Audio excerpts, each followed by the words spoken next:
여러분들과 함께 히브리서 10장 39절에서 11장 3절까지의 말씀을 통해서 믿음의 근거라는 주제로 하나님 말씀을 증거하도록 하겠습니다. 여러분에게 있어서요, 믿음이 무엇이라고 생각하십니까? 여러분들에게 믿음이 있으신데 믿음이 무엇이라 생각하십니까?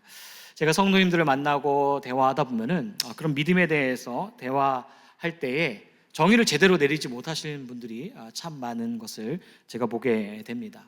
왜 정의를 제대로 못 내리실까라는 것을 제가 돌아보게 되어지면은 그 믿음의 근거가 뚜렷하지 않기 때문에 믿음에 대해서 정의를 제대로 내리지 않는 것인가 생각하게 됩니다. 그래서 저는 이번 주부터 여러분들과 함께 3주 동안에 믿음 시리즈, 페이스 시리즈를 함께 나누려고 합니다. 믿음 시리즈를요, 세 주제를 통해서 믿음의 근거, 믿음의 과정, 믿음과 행함, 이렇게 믿음에 대해서 3주 동안 하나님 말씀을 나누려고 합니다. 오늘 첫 번째 시간인데요, 오늘 본문의 말씀은 히브리서 11장 말씀입니다. 이 말씀은요, 믿음장이라고도 불립니다. 믿음장은요, 별칭입니다. 이 히브리서의 11장에 붙여진 별칭이다라는 것이죠. 이 별칭은요, 히브리서 11장에만 붙은 것은 아닙니다. 고린도전서 13장은 우리를 뭐라고 부르냐면 사랑장이라고 말합니다. 저번에 제가 부활절에 말씀을 나눴던 고린도전서 15장 말씀 무엇입니까? 부활장이라고도 말합니다. 이렇게 사랑장, 부활장, 믿음장, 이렇게 별칭이 붙어져 있다라는 것이죠. 오늘 히브리서 11장도요, 믿음에 대해서 증거하고 있기 때문에 그런 별칭이 붙었는데 믿음장이라는 별칭을 붙여서 불리기도 합니다.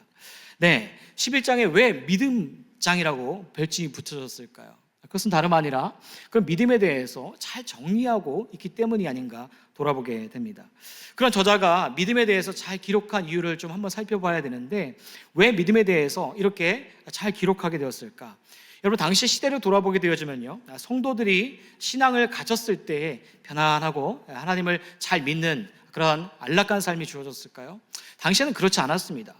당시에 신앙을 가졌다라는 것만으로도요, 박해를 받았습니다. 오늘날 같이 이렇게 편하게 우리가 하나님을 찬양하고 예배를 드리는 그런 환경이 전혀 아니었다라는 것이죠. 그래서 신앙을 가졌을 자에게 위기를 갖게 되어졌고, 그리고 박해를 가졌던 그 시대가 당시의 시대였다라는 것입니다. 그래서 히브리서 기자는요, 펜을 들었습니다. 박해와 위기 가운데 직면한 그런 성도들을 위로하고 권면하기 위해서 이렇게 히브리서를 쓰게 되었고, 그리고 11장에는 그 믿음에 대해서 증거하고 있다라는 것입니다. 여러분, 우리가 이렇게 신앙생활 하게 되어지는 것, 그리고 우리에게 좋은 환경 가운데 하나님을 찬양하는 것, 은혜인 줄 믿습니다. 그렇죠? 은혜로 우리가 함께 예배하고 드려지는 시간이다라는 것을 우리가 반드시 기억하며 나가면 좋겠습니다. 자, 그런데요, 히브리서 11장이 믿음장이지만요, 믿음에 대해서 잘 이해하려면 11장만 따로 떼어놓고 이해하기에는 너무나 역부족합니다. 그 앞장인 10장 후반절과 함께 연결해서 볼 때에 그 믿음에 대해서 우리가 올바르게 이해할 수 있다라는 것입니다. 왜냐하면요, 본래 초기의 성경은요, 원본은 히브리서나 헬라어로 기록이 되어졌습니다. 당시에 히브리서나 헬라어로 기록이 되어졌을 때요, 장과 절이 기록이 안 되어졌습니다. 오늘날 같이 우리가 성경을 보게 되면은 몇 장, 몇 절 이렇게 기록이 되어졌지만, 당시의 초기 사본 원본을 보게 되면 그런 장과 절이 기록이 되어져 있지 않다라는 것이죠. 그래서 쭉 이어진, 하나님의 말씀이 쭉 이어진 텍스트로 구성되어진 것이 성경 초기 원본이었다라는 것입니다. 자, 그런데 언제부터 장과 절이 구분되어졌는가? 1200년도를 돌아보게 되어지면요, 영국의 대주교였던 랭튼이라는 사람이 있습니다. 이 대주교였던 랭튼이요, 성경의 장을 구분하기 시작하게 되어집니다. 그리고 1500년도로 이어지게 되면서 그때는 출판업계가, 출판술이 이렇게 흥황하게 되어지거든요. 그러면서 그때 프랑스의 인쇄업자인 스티븐슨이 바로 절을 구분하게 되어지면서 오늘날 저와 여러분들이 보게 되어진 그 성경책에 장과 절이 기록되어진 그 성경을 우리가 보게 되어진다라는 것이죠. 그래서 히브리서 11장에 그 믿음에 대해서 나온 그 말씀을 우리가 올바르게 이해하기 위해서는 10장 후반절과 함께 봐야 된다라는 것입니다. 자, 여러분, 그런 맥락에서요, 그리스도인들에게 있어서 믿음의 근거가 무엇일까요? 그리스도인들에게 있어서 믿음의 근거가 무엇일까요? 그리스도인들에게 있어서 믿음의 근거는요, 바로 구원함에 이르는 믿음을 가졌다라는 것입니다. 한번 따라해 보시겠습니까? 그리스도인에게 믿음의 근거는 박자가 잘 안 맞습니다. 그리스도인의 믿음의 근거라면 이제 에코 하시는 거예요. 따라 하시는 거예요. 그리스도인에게 믿음의 근거는 네. 그래도 구원함에 이르는 믿음을 가졌습니다. 네. 저와 여러분들이 가진 그 믿음의 근거가 무엇입니까? 구원함에 이르는 믿음을 가졌다라는 것입니다. 이걸 첫 번째로 반드시 기억해야 됩니다. 여러분 히브리서 10장 39절 보면 이렇게 말합니다. 다시 읽겠습니다. 시작. 우리는 뒤로 물러가 멸망할 자가 아니요 오직 영혼을 구원함에 이르는 믿음을 가진 자니라. 네. 히브리서 기자가 뭐라고 말하고 있습니까? 히브리서 기자가요 그리스도인들에게 믿음을 가졌다라는 거예요. 네. 그리스도인들에게 믿음이 있는데 그 믿음은 어떤 믿음이냐고 말을 하냐면 오직 영혼을 구원함에 이르는 그 믿음을 가졌다라는 것입니다. 어떤 믿음이죠? 오직 영혼을 구원함에 이르는 믿음이다라는 것입니다. 여러분, 예수님을 믿지 않은 사람들, 예수님을 믿지 않은 사람들에게 믿음이 있을까요? 없을까요? 있죠. 네, 있습니다. 예수님을 믿지 않는 사람들에게도 믿음이 있습니다. 네, 믿음하면은 오직 그리스도인들에게만 믿음이 있다라고 생각가 되어지지만 그러나 예수님을 믿지 않는 자들에게도 그들에게도 믿음이 있다라는 것입니다. 실례로요 보게 되어지면은 우리가 여러분들이 교회로 오실 때 뭐 타고 오셨습니까? 차 타고 오시지 않으셨어요? 그죠? 차를 타고 오셨죠? 차를 타고 오셨을 때 차가 고장날 것을 생각하면서 타고 오셨습니까? 아니면은 차가 고장나지 않을 것이라는 것을 생각하시면서 차를 타고 오셨습니까? 잘 모르시겠어요? 차가 좀 괜찮으시죠? 네. 차가 고장나지 않을 것이라는 그 믿음을 가지고 타고 오셨잖아요. 그죠? 그러면 두 번째 질문. 차를 타고 오시다가 갑자기 땅이 꺼질 것이다 라는 믿음을 가지고 차를 타고 오셨습니까? 아니면 땅이 꺼지지 않을 것이다 라는 그 믿음을 가지고 차를 타고 오셨습니까? 땅이 꺼지지 않을 것이라는 그런 믿음을 가지고 차를 타고 오셨을 것입니다. 네. 이렇게 일반 사람들도 그리고 일반적인 믿음도 이런 믿음이 있다라는 것입니다. 그렇죠? 그리고 불교나 힌두교나 이슬람교, 도교도요 각자 나름대로 자신들이 믿는 그런 믿음들이 있다라는 것입니다. 자, 그런데요 뿐만 아니라 철학과 과학과 사회과학은 어떨까요? 거기에도 믿음이 있습니다. 연구를 바탕으로 끄집어내어 그 결과를 믿는 그런 믿음들이 있다라는 것입니다. 자, 그런데요 이 모든 믿음 가운데 공통점이 있습니다. 그 공통점은 무엇일까요? 그 믿음의 시작이 누구에게서부터 시작되어졌을까요? 다름 아니라 사람에게서부터 시작되는 것이죠. 그 믿음의 시작은 인간에게서부터 시작되어진 것이 바로 그 일반적인 믿음이다라는 것입니다. 자, 그런데 그리스도인들의 믿음은 무엇이 다른가? 다르다라는 것입니다. 그리스도인들에게 가진 그 믿음은 사람에게서부터 시작되어진 것이 아니라 어디에서부터 시작되어진 것입니까? 바로 그리스도인들에게 시작되어진 그 믿음은 하나님에게서부터 먼저 시작되어진 것이죠. 성경이 뭐라고 말하고 있습니까? 구원함에 이르는 믿음을 가졌다고 말하지 않습니까? 누구에게서부터 시작되어진 것일까요? 다름 아니라 하나님에게서부터 시작되어진 것이 바로 그리스도인들에게 주어진 믿음이다라는 것이죠. 그래서 우리가 너무나 잘 아는 말씀인데 에베소서 2장 8절에 이런 말씀이 기록되어 있습니다. 함께 읽겠습니다. 시작. 너희는 그 은혜에 의하여 믿음으로 말미암아 구원을 받았으니 이것은 너희에게서 난 것이 아니요 하나님의 선물이라. 네. This is not from yourselves, it is a gift of God. 사람에게서부터 시작되어진 것이 아니라 누구에게서부터요? 하나님에게서부터 시작되어진 것이 바로 믿음이다라는 것이죠. 그 믿음은 무엇이죠? 어떻게 주어진 것이죠? 선물로 주어졌다는 것이죠. 믿으십니까? 아멘. 여러분 오늘 마더스데이인데 남편분들은 어떻게 선물을 준비하셨습니까? 고개를 다 숙이시는데 저도 선물 아직 안 준비했거든요. 근데요 선물을 아내에게 줄 때 혹은 아내가 남편에게 줄 때 어떤 건 줄까요? 필요한 걸 줄까요? 불필요한 걸 줄까요? 집사님, 김태수 집사님이 집사님한테 선물 줄 때 필요한 거 줍니까? 아니면 불필요한 거 줍니까? 필요한 거 안 줘요? 불필요한 거 주나요? 그렇군요. 필요한 거 줘요. 다시 한번 크게. 안 받고 싶어요. 이러면 안 됩니다. 그죠? 선물은요, 상대방이 필요한 걸 줘야 됩니다. 그것이 바로 선물이다라는 것이죠.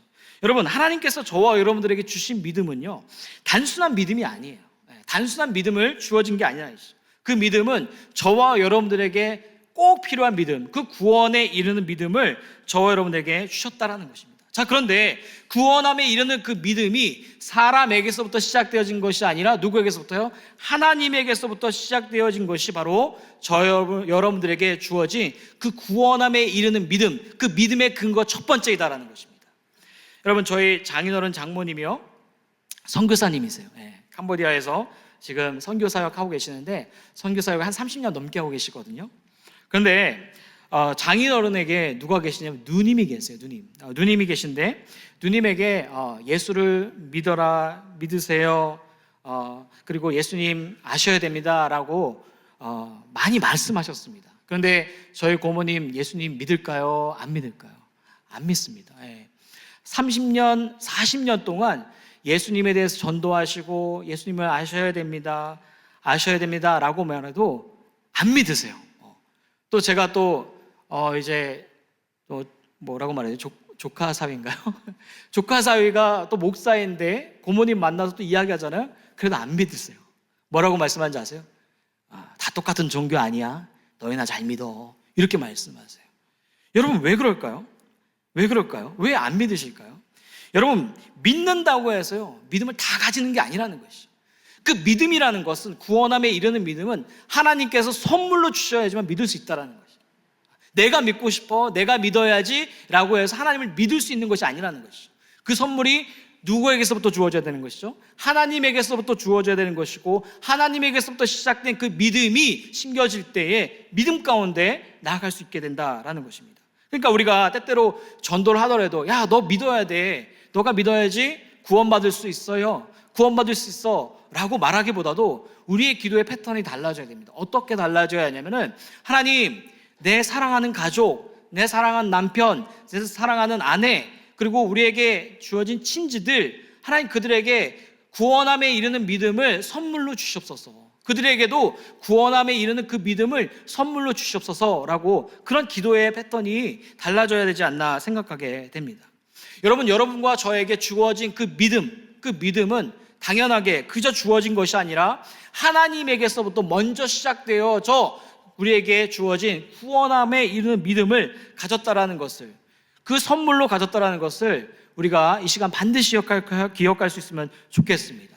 그래서요, 웨스트민스터 신앙고백서 신앙의 교리에서 뭐라고 말하냐면 제14장에 이렇게 말하고 있습니다. 구원에 이르는 믿음 1절, 믿음의 은혜는 택함을 받은 사람들이 그것으로 말미암아 자기 영혼을 구원함에 이르도록 믿을 수 있게 되는 것이다.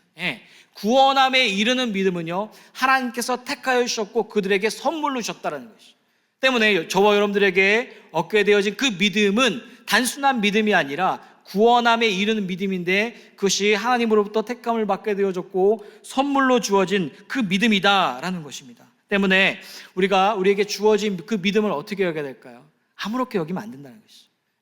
우리에게 주어진 그 믿음을 아무에게 주어진 것이 아니기 때문에 그것을 소중히 여기고 우리에게 택함 받은 자의 모습으로 살아가는 것이 저와 여러분의 모습이어야 될 줄 믿습니다. 여러분과 저에게 주어진 그 구원함에 이르는 믿음을 우리가 소중히 여기며 택함 받은 자의 모습 가운데 나아갈 수 있기를 간절히 주님의 이름으로 소원합니다. 아멘. 자, 두 번째는요, 그런 그리스도인에게 있어서 믿음의 근거는 무엇인가? 여러분, 믿음에는요 요소가 있습니다. 두 가지로 나눠서 볼 수가 있습니다. 믿음의 요소는요, 믿음의 대상이 있고요, 믿음의 내용이 있습니다. 그런데 그런 그리스도인들에게 있어서 두 번째로 그 믿음의 근거는 분명한 믿음의 대상과 믿음의 내용이 있다는 것이죠. 따라해 보시겠어요? 그리스도인들에게 믿음의 근거는 분명한 믿음의 대상과 믿음의 내용이 있습니다. 네, 그렇습니다. 그런 그리스도인들에게 있어서 믿음의 근거로 삼는 것은 분명한 믿음의 대상과 믿음의 내용이 있다는 것이죠. 자, 먼저 믿음의 대상을 보게 되어지면은 히브리서 11장 1절에 이렇게 말합니다. 함께 읽겠습니다. 시작. 믿음은 바라는 것들의 실상이요 보이지 않는 것들의 증거니라. 너무나 유명한 구절입니다. 너무나 유명한 구절인데 이 말씀을 잘 들으셔야 됩니다. 잘 이해하셔야 됩니다. 여기 본문 속에서 믿음이라고 나와 있지 않습니까? 이 믿음은요 피스티스라고 말합니다. 원어 의미는 피스티스인데 그 원어적 의미 속에서 담고 있는 그 의미는 신과의 그 언약적 관계를 담고 있습니다. 그러니까 하나님과의 그런 언약적 관계를 담고 있다는 것이죠. 그 관계 속에서 전적인 신뢰와 확신을 말하는 것이 바로 피스티스다라는 것이죠. 그러니까 믿음은 단순한 지적인 동의나 감정적인 반응을 일으키는 것이 아니라 하나님과의 그 언약적 관계에서 전적인 신뢰, 전적인 확신을 갖는 것이 바로 성경 속에서 나와 있는 믿음이다라는 것이죠. 단순히 그래 너 말이 맞아, 그래 맞아, 그럴 수도 있지, 믿어, 이 정도가 아니라 정말 천지를 창조하신 그 하나님과의 관계 속에서 전적인 신뢰와 그 확신을 갖는 것이 바로 피스티스의 믿음이다라는 것이죠. 당시 성경 시대에 있어서요, 유대인들은요 이 피스티스의 말씀을 이렇게 여겼다라는 것이죠. 신과의 언약적 관계 속에서 바로 신과의 관계에서 반드시 지켜지는 것, 하나님께서도 그 믿음을 나에게 두셨으면 반드시 지키시는 것이고 나도 하나님께 믿음을 두게 되면 나도 반드시 지켜지는 것이 당시 성경 시대 속에서 지켜지는 그 믿음이라고 보게 되었다라는 것입니다. 그래서 알렉산더의 필로라는 사람이 있어요. 필로라는 사람이 있습니다. 이 사람이요 기원전 20년부터요 기원 50년까지 살았던 사람인데요, 헬레니즘 시대 유대학자의 철학자입니다. 이 철학자가요 뭐라고 말하냐면 이런 말이 있습니다. 이 사람 아브라함을 말합니다. 아브라함의 믿음, 피스티스의 탐복은 감탄을 말하는 것인데 아브라함의 믿음에 감탄하신 하나님은 담대로 그와 서약을 맺는데 이는 하나님이 그에게 약속하신 선물에 대한 맹세를 확신하는 것이었다. 그러니까 믿음이라는 것은 사람이 믿는 것으로 끝나는 것이 아니라 사람들 하나님에 대해서 전적인 신뢰와 확신을 갖는 것인 동시에 하나님께서도 인간에 대해서 믿음을 가지면서 전적인 신뢰와 확신을 갖는 것이 바로 그 당시 성경 시대에서 이루어져 있는 바로 믿음이다라는 것이죠. 자, 그런데요 그 믿음 속에서 바로 바라는 것들이 있고 그리고 실상이요 보이지 않는 것들의 증거이라고 말하고 있는데, 바라는 것들과 보이지 않는 것들은 무엇을 말하냐면은 다른 말을 하는 것이 아닙니다. 동일한 말을 하기 위해서 쓰여진 단어인데 서로 대구를 이루고 있습니다. 서로 동일한 의미를 설명하기 위해서 대구를 이루고 있는데, 바라는 것들은 무엇을 말하고 있냐면 시간적인 측면을 말하고 있고, 그리고 보이지 않는 것은 무엇을 말하고 있냐면 공간적인 측면을 말하고 있다는 것이죠. 그런 속에서 실상이 있는데, 실상은 원어적 의미로 휘포스타시스라고 말합니다. 기초이고 토대이고 실체이고 본질이라는 것이죠. 이 실초의 기초이고 토대이고 실체의 본질은 누구냐, 바로 하나님인데 그 하나님께서 모든 시간과 공간적인 측면 속에서 바로 증명이 됐고 증거가 되어졌다라는 것을 히브리서 11장 1절 말씀을 통하여서 말하고 있다라는 것입니다. 여러분, 그러니까 믿음은 바라는 것들의 실상이고 보이지 않는 것들의 증거인데, 시간과 공간을 초월하여서 역사하시는 분, 그분이 실체이요 본질이요 기초이요 하나님 예수 그리스도라는 것을 이 히브리서 기자는 말씀하고 있다라는 것입니다. 여러분, 믿음이 무엇입니까? 믿음은 인간에게서부터 시작되어 인간이 믿는 것이 아니라 바로 이 모든 세계 가운데, 이 세계 가운데 떠받치고 그리고 기초이고 토대인 그 하나님을 전적으로 믿는 것이죠. 근데 그 믿는 그분이 시간과 공간적인 측면 속에서 오늘도 어떻게 해요? 살아 역사하시는 분이 하나님의 나라는 것입니다. 그 하나님에 대해서 우리가 믿음을 갖는 것이 바로 믿음의 근거이요 믿음의 대상이요 그것이 그리스도인들의 믿음이다라는 것입니다. 여러분, 오늘날 대치되는 학문 중에, 과학 이론 중에 바로 하나가 바로 진화론이지 않습니까? 진화론을 보게 되어지면요, 아메바가요 물고기가 됩니다. 물고기가요 포유류가 됩니다. 포유류가요 원숭이가 되죠. 원숭이가요 사람이 되어진다고 말하지 않습니까? 이렇게 사람이 이렇게 아메바에서부터 진화되어지면서 사람이 되어진다라고 말하는 것이 바로 진화론이다라고 말을 하고 있습니다. 이런 진화론에요 사람들은 모든 전 생명과 존재를 걸며 살아가는 사람들이 많이 있습니다. 오늘날 사회 속에서도요, 학교 속에서도 이런 진화론 사고방식 속에서 아이들을 교육하고 가르치고 있지 않습니까? 모든 것에, 이런 것에 자신의 생명과 존재를 걸며 이런 진화론을 말하며 믿는 사람들이 많이 있다는 것이죠. 자, 그런데요, 이런 진화론, 그런 사고방식들은 바뀔까요? 변할까요? 바뀌지 않을까요? 바뀌고 변하게 되어집니다. 존 샌포드 교수님이 있습니다. 이분은요 코넬 대학교에서 어떤 교수님이시냐면 유전학자 교수였습니다. 근데 이분이요 본래는 진화론을 종교로 믿었다고 말합니다. 그래서 이렇게 말하고 있습니다. 나는 전적으로 진화론을 믿었습니다. 그것은 나의 종교였습니다. 왜냐하면 그것은 내가 모든 것을 어떻게 보는가를 특징지었고 나의 가치체계였으며 나의 존재 이유였기 때문입니다. 중략해서요. 그러나 시간이 좀 더 지나면서 내가 개인적으로 예수님을 알고 영접했을 때 나는 모든 면에서 근본적으로 변화되기 시작했습니다. 중략하고요. 예수님이 나의 눈을 열어 그분의 창조를 보게 하셨다고 말하고 싶습니다. 여러분, 무엇이 변한 것입니까? 이 존 스탠포드 교수님은요, 진화론을 자신의 존재를 걸어서 생명을 걸어서 종교처럼 믿었던 사람입니다. 근데 시간이 지나니까 어떤 거예요? 변했다라는 것이죠. 완전하지 않다라는 것입니다. 왜 그렇습니까? 믿음의 대상이 바뀌었다라는 것이죠. 완전하지 않기 때문에 믿음의 대상이 바뀌었다라는 것입니다. 그런 진화론이라는 것은 인간의 이론이라는 것이었고 그것은 삶의 기초나 실체나 본체가 될 수 없다라는 것을 깨달았다는 것이죠. 그 이론들은 흔들릴 수밖에 없고 변할 수밖에 없다는 사실들을 깨닫게 되어지면서 그 믿음의 대상이 누구로 바뀐 것입니까? 다름 아니라 하나님으로 바뀌는 것이죠. 예수 그리스도로 바뀌었다라는 것입니다. 여러분, 오늘날 이분만이겠습니까? 이분만이지 않습니다.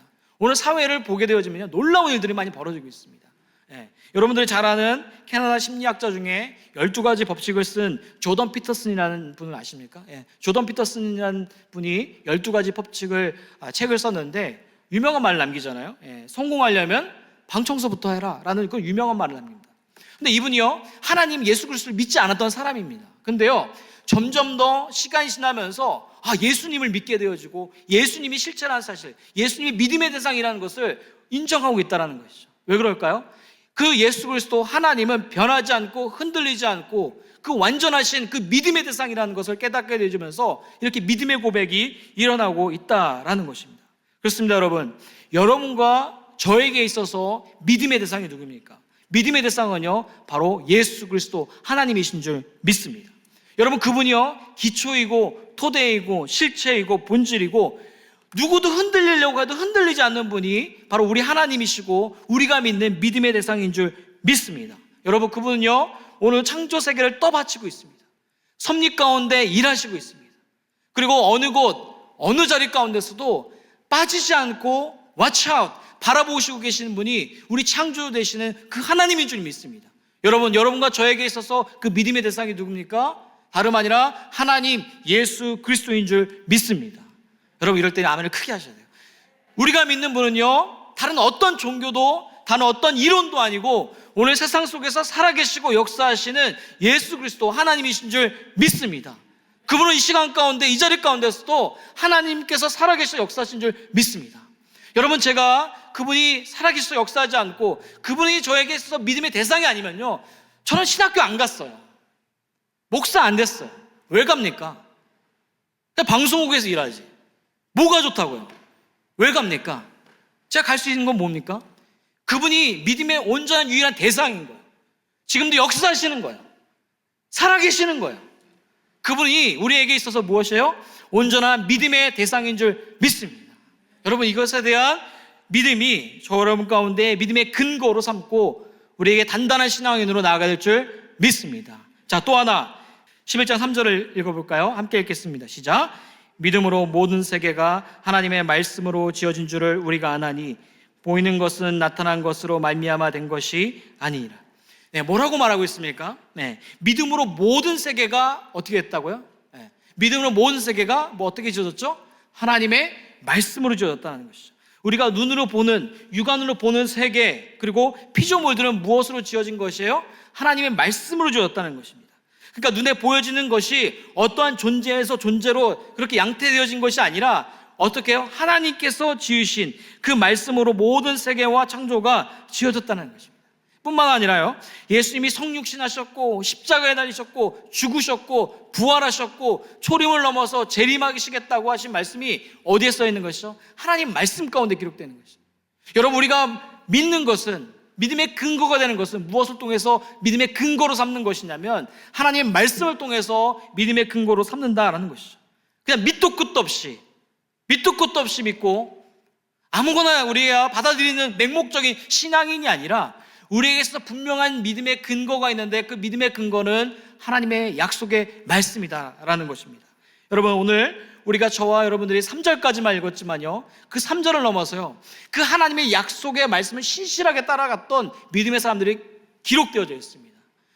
아벨, 에녹, 노아, 아브라함, 사라, 이삭, 야곱, 요셉, 모세, 기생라합, 기드온, 바락, 삼손, 입다, 다윗, 사무엘, 선지자들, 이들 뿐이겠느냐라고 말합니다. 수많은 사람들이 무엇을 따라서 믿음의 근거를 두었냐면 바로 약속의 말씀 가운데, 그 약속의 말씀 가운데 근거를 두며 믿어왔던 사람들이 바로 믿음의 사람들이고 우리가 이 자리 가운데 있는 줄 믿습니다. 여러분, 그래서요, 로마서 10장 17절 이렇게 말하고 있지 않습니까? 함께 읽겠습니다. 시작. 그러므로 믿음은 들음에서 나며 들음은 그리스도의 말씀으로 말미암아. 네. 믿음은 어디에서부터 나왔다고요?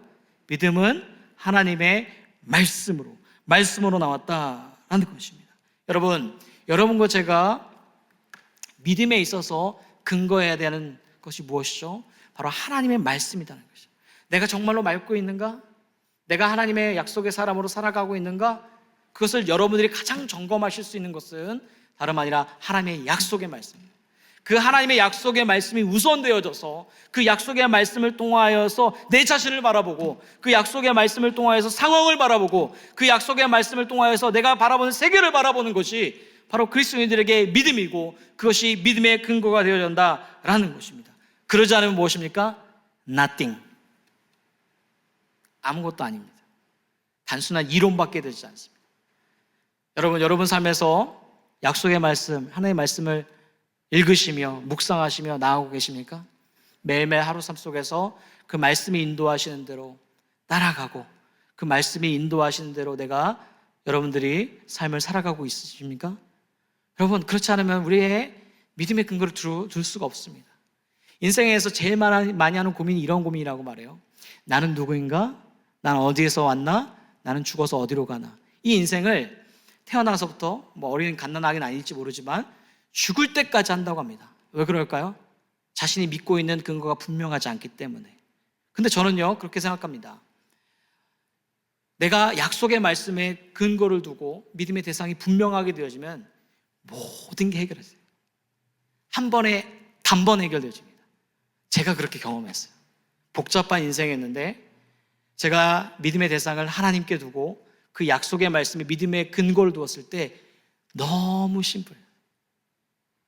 평온해 보이시죠? 네. 너무 심플해요. 복잡하지 않아도 돼요. 나는 하나님을 위해서 살면 되는 것이고, 나는 하나님께로부터 왔고, 나는 하나님을 향해서 죽기 때문에 너무나 심플한 삶을 살아가게 되었다라는 것입니다. 여러분, 그러니까 우리의 믿음의 근거가 어디에 둬야 됩니까? 약속의 말씀에 근거를 두며 살아가야 합니다. 제가 최근에요, 내가 매일 기쁘게라는 프로그램을 봤는데, 이 토렌스 좋은교회 김우준 목사님이 나오시더라고요. 이분 굉장한 엘리트시더라고요. 그러니까 엘리트신데, 근데 이분이 예수님을 믿고 목사가 되셨는데, 이분이 이제 대학에 들어가고 나서요, 이제 하나님을 비록 이제 믿는 가정에 태어났지만 대학에 들어가고 나서 하나님을 떠나셨다라고 말을 해요. 그러면서 이제 내가 하나님을 만나본 적도 없고 만져본 적도 없고 하나님의 계시다라는 것을 무엇에 근거를 두어야 되나라는 그런 생각을 하셨다고 말합니다. 그러면서 내가 자라왔을 때 부모님으로부터 들었던 그런 말들이 세뇌 교육은 아니었을까? 세뇌 교육을 날 시킨 것은 아니었을까? 라는 그런 위험한 지경까지 이를 때까지 그런 생각을 하셨다라고 말합니다. 자, 그런데 감사하게도 이분이 수련회를 가셨다고 합니다. 수련회를 가셔서 내가 이런 생각을 하면서 도저히 살 수 없다. 결판을 봐야겠다라고 생각을 가지셨다고 합니다. 근데 그때 이렇게 하나님께 이렇게 기도했다고 말을 해요. 하나님께서 살아계신다라는 그것을 나에게 경험으로 보여주시면 내가 하나님을 믿겠습니다. 라고 그렇게 결판을 보려고 하나님께 기도했다라고 합니다. 그랬을 때 하나님께서 이 목사님에게 어떻게 하셨을까요? 보여주셨을까요? 안 보여주셨을까요? 근데 안타깝게도 안 보여주셨다고 합니다. 안 보여주셨다고 합니다. 그래서 발악을 하면서, 이분이 이렇게 말하세요. 발악을 하고 소리를 고래고래 쳤는데도 하나님께서 보여주지 않으셨다. 그래서 막 지쳐서 막 쓰러져서 자고 있는데, 근데 말씀이 딱 떠올랐다고 합니다. 그 말씀은 어떤 말씀이냐면은 누가복음 5장의 말씀이었다는 것이죠. 누가복음 5장의 말씀을 보게 되면은 예수님께서 베드로에게 뭐라고 말합니까? 깊은 데로 가서 그물을 내리라고 하지 않습니까? 그때 베드로가 뭐라고 고백하게 되냐면, 선생님이여, 내가 밤이 새도록 수고했지만 고기를 한 마리도 잡지 못했습니다. 그러나 말씀을 의지하여 그물을 내렸다라고 말하지 않습니까? 베드로는 어부였고 예수님은 목수였는데, 그럼에도 불구하고 말씀을 의지하여 깊은 데로 그물을 내렸다라고 말하지 않습니까? 그랬을 때 여러분 스토리 아시죠? 그 뒤에 어떤 일들이 일어납니까? 물고기가 심히 많이 잡혀서 그물이 찢어질 정도로 잡혔다라고 이제 성경 속에 기록되어 있습니다. 그 말씀을 기억하면서 이 목사님이 깨달은 게 있는데, 그렇구나. 베드로는 경험을 보여주면, 경험시켜주면 믿은 것이 아니라 먼저 믿고 나니 경험이 되어지고 그 경험 이후에 확신하게 되어졌다라는 사실들을 깨닫게 되어지면서 이분이 하나님, 나에게 하나님께서 살아계신다라는 그 존재 자체를 나에게 경험시켜 주시면 믿겠습니다 라는 순서를 바꾸면서 먼저 믿고 경험하니 그 경험 가운데 확신을 갖게 되었다라는 그런 간증을 내가 매일 기쁘게라는 프로그램을 통하여서 제가 듣게 되었습니다. 그렇습니다, 여러분. 우리의 삶 속에서도요 마찬가지입니다. 그리스도의 삶을 살아가면서도 왜 믿음의 확신을 가지 못하며 살아가는가? 그거 아니겠습니까? 하나님, 나에게 보여주세요. 경험시켜주세요. 그러면 내가 더욱더 믿음으로 나아갈게요. 하나님, 나에게 물질을 더 많이 줘보세요. 사업이 번창해보세요. 그럼 내가 더 큰 믿음으로 나아갈게요. 내가 더 헌금도 많이 하고 내가 교회에서 시켜주는 중직도 그리고 사역도 더 많이 감당할게요. 속으로는 우리의 마음 가운데 이런 마음이 있는 거 아닙니까? 이런 마음이 있지 않겠습니까? 여러분, 그런 마음 가운데 있는 거죠. 그런데 순서가 잘못됐다는 거죠. 그 하나님의 약속의 말씀을 믿고 그 믿음으로 그물을 내리며 그 그물을 내렸을 때 하나님께서 인도하심들을 경험하게 되어지고 확신하며 살아가게 되어지는 것처럼 우리의 삶 속에서도 왜 믿음의 확신을 갖지 못하며 살아가는가? 그것은 우리의 삶에 있어서 하나님의 약속의 말씀을 통하여서 삶을 바라보고 하나님의 약속의 말씀을 따라서 살아가기보다도 나에게 있어서 하나님 보여주세요, 경험시켜주세요, 그럼 내가 믿겠습니다 라는 그 순서가 잘못되어졌기 때문에 우리는 하나님의 약속의 말씀을 따라 살아가지 못할 때가 많다라는 것입니다. 그러나 여러분, 우리에게 있어서 믿음의 근거는 무엇이죠? 선진들이 믿음의 근거로 삼았던 것이 무엇입니까? 다름 아니라 하나님의 약속의 말씀이라는 거죠. 그 약속의 말씀에 믿음의 근거를 두고 삶을 따라 살아왔을 때 그 속에서 하나님께서 역사하시는 그 경험을 경험하게 되어지고 그 속에서 믿음에 더욱더 확신하게 되어진 것처럼 여러분, 우리의 삶의 그 믿음의 근거, 하나님의 약속의 말씀 가운데 단단하게 든든하게 서게 되어지는 이 시간, 이 예배가 되어질 수 있기를 간절히 주님의 이름으로 축복합니다. 여러분, 그런 은혜로 저와 여러분 가운데 믿음의 근거를 삼는 은혜가 있기를 주님의 이름으로 간절히 축복합니다. 여러분, 우리 함께 찬양하면 좋겠습니다. 들으신 말씀을 한번 생각해 보십시오.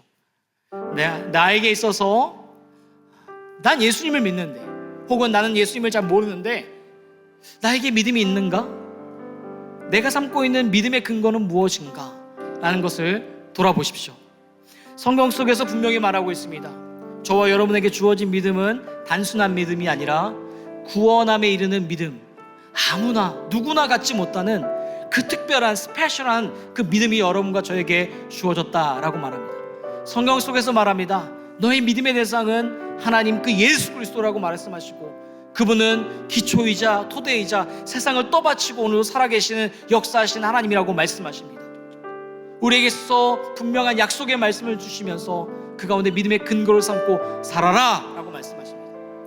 여러분, 이 말씀이 저 여러분 가운데 가슴 깊이 와닿으며 당신에게 있어서 믿음의 근거는 무엇입니까? 라고 말할 때 담대하게 말할 수 있는 믿음의 성도요 그리스도인 되기를 축복합니다. 굿비전 워십 김석인 목사님의 설교 영상을 시청해 주셔서 감사합니다. 더 많은 설교를 듣기 원하시는 분들은 유튜브 굿비전 워십 채널을 방문해 주시며 구독하시면 더욱 풍성한 말씀을 받아보실 수 있습니다. 한 주간도 주님 안에서 은혜와 평강이 넘치세요.